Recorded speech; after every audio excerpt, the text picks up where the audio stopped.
আমি চাষবাস করি, কেমনে ভালো ফসল করতে হয় তা আমি জানি।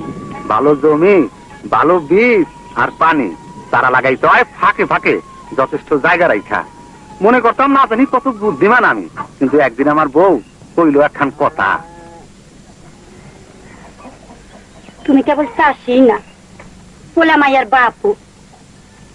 ফসলের যেমন হিসাব আছে, সংসারেরও হিসাব আছে।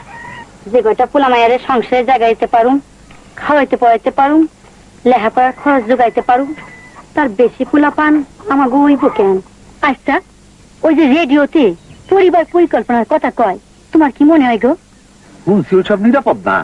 এক কাম করো, একবার মাস্টার সাহেবের একটু জিগাও। তাইনে আমারে কন্ডোমের কথা কইলেন, বড়ির কথা কইলেন, আর নিরাপদ ব্যবস্থাগুলির কথাও কইলেন। আমি বুঝলাম কি একটা ভুল ধারণা করে আসছিলাম। আমি এখন কত বালা আছি, শৈলে বলো পাই ঠিক মতন।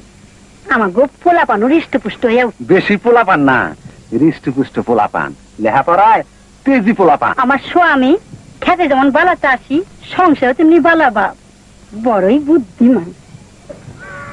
আসছিলাম বোকা, হইলাম বুদ্ধিমান। বুদ্ধিমান হন, ঠিক কাজটি করুন, পরিবার পরিকল্পনা করুন, সেটাই বুদ্ধিমানের কাজ।